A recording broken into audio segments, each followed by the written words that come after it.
All the major platforms that depend on Cloudflare like X, Canva, ChatGPT, along with the thousands of other big websites and apps went down together.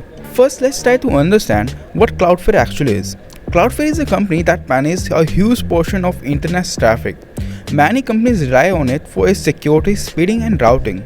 But today, Cloudflare's global network faced a major glitch that crashed both the API and dashboard. And when the API stops working, websites simply can't connect to the Cloudflare, which means they instantly go offline. And of course, internet never misses a chance for fun. Everyone jumped on the Reddit and started dropping memes.